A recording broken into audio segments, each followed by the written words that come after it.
తెలంగాణలో నేటి నుంచి భూభారతి పోర్టల్ అమలు కానుంది. సాయంత్రం సీఎం రేవంత్ రెడ్డి భూభారతి పోర్టల్ ను ప్రారంభించనున్నారు. భూభారతి పోర్టల్ ఆవిష్కరణ కార్యక్రమాన్ని 556 రైతు వేదికలపై ప్రత్యక్ష ప్రసారం చేయనున్నారు వ్యవసాయ శాఖ అధికారులు. దీనికోసం అవసరమైన ఏర్పాట్లను చేయాలని ఇప్పటికే వ్యవసాయ శాఖ అధికారులకు మంత్రి తుమ్మల నాగేశ్వరరావు ఆదేశించారు. భూభారతి కార్యక్రమాన్ని 1,00,000 మంది రైతులు ప్రత్యక్ష ప్రసారం ద్వారా వీక్షించేందుకు ఏర్పాటు చేశారు అధికారులు. తెలంగాణ వ్యాప్తంగా నాగార్జున సాగర్, కీసర, తిరుమలగిరి మండలాలను భూభారతి పోర్టల్ పైలట్ ప్రాజెక్టులో భాగంగా ఎంపిక చేసింది ప్రభుత్వం. తెలుగు, ఉర్దూ, ఇంగ్లీష్ భాషల్లో భూభారతి పోర్టల్ అందుబాటులో ఉండనుంది.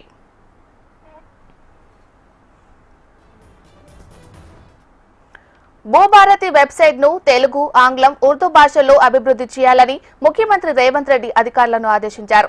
పోర్టల్లో వాడే భాషకు సంబంధించిన ఫాంట్ అందరికీ అర్థమయ్యేలా ఆకర్షణీయమైన రంగుల్లో ఉండాలని సూచించారు. రంగుల్లో అక్షరాలు, పంటలకు సాంకేతికంగా ఆకుపచ్చ రంగు, సాగునీటికి సంకేతంగా నీలం రంగును వాడాలని సీఎం రేవంత్ సూచించారు. అందులో తెలంగాణ తల్లి విగ్రహం ప్రతిబింబించేలా లోగోను తీర్చిదిద్దాలన్నారు. ఆకుపచ్చ, నీలం రంగులు తెలంగాణ తల్లి విగ్రహంతో పోర్టల్ లోగో రూపొందించినట్లు సమాచారం. తెలంగాణ రైజింగ్ లోగోను కూడా అప్లోడ్ చేస్తామని సమాచారం.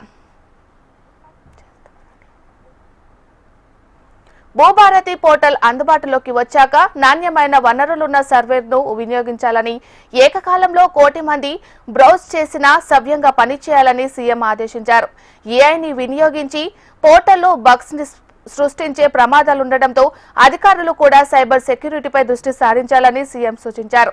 ఏఐని వినియోగించుకున్న సర్వర్ కు, పోర్టల్ కు భద్రత కల్పించాలన్నారు.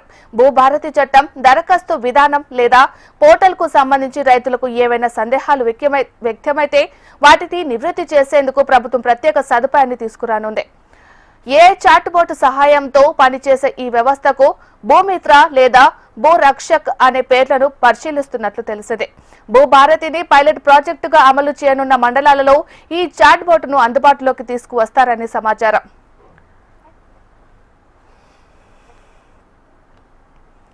భూభారతి పోర్టల్ ను 3 మండలాల్లో ప్రయోగాత్మకంగా అమలు చేస్తారు. నల్గొండ జిల్లాలోని సాగర్, తిరుమలగిరి, రంగారెడ్డి జిల్లాలలోని కీసర మండలాల్లోనూ పైలట్ ప్రాజెక్టుకు ఎంపిక చేశారు. పైలట్ ప్రాజెక్టు సందర్భంగా గుర్తించే సమస్యలను అధ్యయనం చేసి వాటిని పరిష్కరించిన తర్వాత రాష్ట్ర వ్యాప్తంగా భూభారతిని అమలు చేయాలని సర్కార్ నిర్ణయించింది. రాష్ట్ర ఆవిర్భావ దినోత్సవం నుంచి పూర్తి స్థాయిలో భూభారతి చట్టం అమల్లోకి తీసుకురావాలని భావిస్తోంది.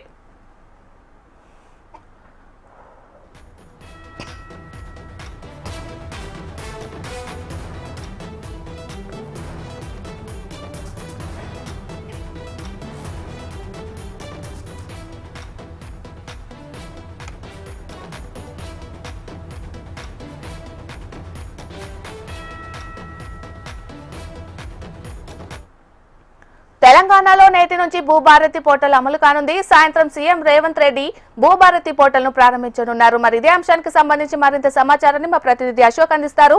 అశోక్,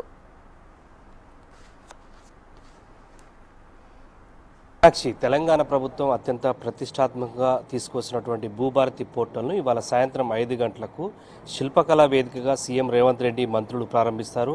మనం చూస్తున్నాం, గత ప్రభుత్వం 2020లో ధరణిని తీసుకొచ్చింది. ధరణిలో అనేక లోటుపాట్లు ఉండడం ద్వారా లక్షలాది సంబంధించినటువంటి ఎకరాల భూ సమస్యలు, లక్షల మంది రైతులకు సంబంధించినటువంటి సమస్యలు ఉన్నాయి.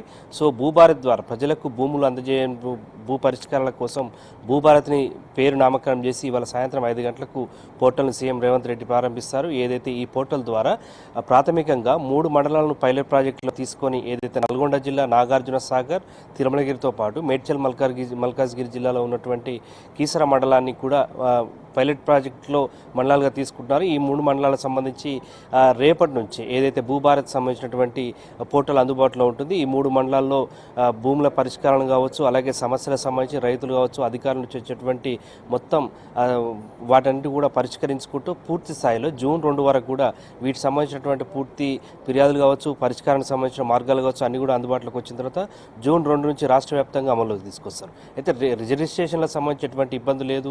సో భూ పోర్టల్కి భూభారతి పోర్టల్ సంబంధించిన విషయం చూసినట్లయితే ప్రధానంగా భూ పోర్టల్ దీంట్లో చూసినట్లయితే ఏదైతే సాగు నీటికి కావచ్చు, ఏదైతే వ్యవసాయ రంగానికి సంబంధించి కావచ్చు, తెలంగాణ తల్లి విగ్రహం, అలాగే రైజింగ్ తెలంగాణ, ఈ అంశాలకు సంబంధించినటువంటి పోర్టల్లో స్పష్టంగా కనిపిస్తుంది. అలాగే ఏకకాలంలో భూభారతి పోర్టల్ను వినియోగించుకునేందుకు కోటి బ్రౌజింగ్ల ద్వారా ఏకకాలంలో కూడా పనిచేసే విధంగా దాన్ని రూపొందించడం జరిగింది. లోగో ఆవిష్కరణ సంబంధించి కూడా ఇవాళ సాయంత్రం భూభారతి పోర్టల్ ఆవిష్కరణలోనే సీఎం రేవంత్ రెడ్డి ప్రారంభిస్తారు. ఏదైతే ఇప్పటి వరకు వివిధ రంగాలకు సంబంధించిన 10 మోడళ్లు వచ్చాయి, వాటిలో ఒకదాన్ని ఫైనల్ చేశారు. సో ఆ భూభారతి పోర్టల్ను కూడా ఇవాళ సాయంత్రం ఆవిష్కరిస్తారు. సో ఏది ఏమైనప్పటికీ కూడా గత ప్రభుత్వంతో పాటు ధరణి ఉన్నటువంటి నేపథ్యంలో ధరణిని పూర్తిగా ఆపివేసి భూభారత్ని ప్రస్తుతం అందుబాటులోకి తీసుకొస్తున్నారు. భూభారత్ ద్వారా ఏకకాలంలో ఏదైతే 9.5 లక్షల సాదా బైనామాలకు సంబంధించినటువంటి భూముల రిజిస్ట్రేషన్ సంబంధించి కూడా పరిష్కారం లభించనుంది.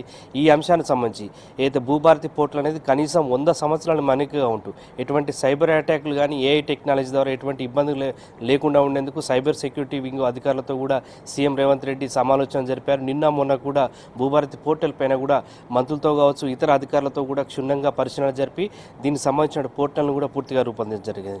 ఇవాళ సాయంత్రం 5 గంటలకు అత్యంత అట్టహాసంగా సీఎం రేవంత్ రెడ్డి చేతుల మీదుగా భూభారత్ పోర్టల్ తెలంగాణలో అమల్లోకి వస్తుంది. దీని ద్వారా మొత్తం లక్షలాది ఎకరాలకు సంబంధించినటువంటి భూ సమస్యలు కావచ్చు, లక్షల మంది రైతులకు సంబంధించిన సమస్యల పరిష్కారం కూడా ఒక కొలిక్కి వచ్చే అవకాశం కనిపిస్తుంది.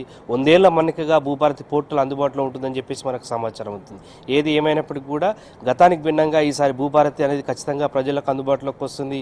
తెలుగు, ఇంగ్లీషు, ఉర్దూ భాషలు సునాయాసంగా పోర్టల్ను ఉపయోగించుకునే విధంగా, సునాయాసంగా పోర్టల్ ద్వారా తమ సమస్యల పరిష్కారం చూపించుకునే విధంగా, అలాగే అధికారులకు సంబంధించి విన్నవించుకునేందుకు కూడా ఈ పోర్టల్ అందుబాటులో ఉంటుంది. మరోవైపు ఇవాళ అందుబాటులోకి వచ్చిన తర్వాత రేపటి నుంచి మండలాలకు సంబంధించి కలెక్టర్లు కూడా అవగాహన సమావేశాలు నిర్వహించాలని చెప్పేసి ఇప్పటికీ ఆదేశాలు వచ్చాయి. సో రేపటి నుంచి మొదలైతే ఈ ఏప్రిల్ కావచ్చు, మే నెల అంతా కూడా మొత్తం రాష్ట్ర వ్యాప్తంగా భూభారతి పోర్టల్ సంబంధించి మొత్తం అవగాహన కార్యక్రమాలను కూడా నిర్వహిస్తారు. జూన్ 2 నుంచి పూర్తి స్థాయిలో తెలంగాణ అంతా కూడా భూభారతి పోర్టల్ అందుబాటులో ఉంటుంది. ఈ పోర్టల్ ద్వారానే భూములకు సంబంధించినటువంటి పరిష్కారం కావచ్చు, భూములు తమ హక్కుగా ఏదైతే ప్రజలు, రైతులు కావచ్చు, ఇతర భూమిని కలిగి ఉన్నటువంటి వారంతా కూడా ఈ పోర్టల్ ద్వారా వచ్చేటువంటి పాస్బుక్లు కావచ్చు, సో పూర్తి స్థాయిలో సెక్యూరిటీగా ఉండేందుకు కూడా దాన్ని రూపొందించడం జరిగింది. సో ఇదైతే అత్యంత ప్రతిష్టాత్మకంగా ఉన్నటువంటి నేపథ్యంలో ఇవాళ సాయంత్రం ఈ పోర్టల్ను సీఎం రేవంత్ రెడ్డితో పాటు మంత్రులు ప్రారంభిస్తున్నారు. Meenakshi. Right, thank you Ashok.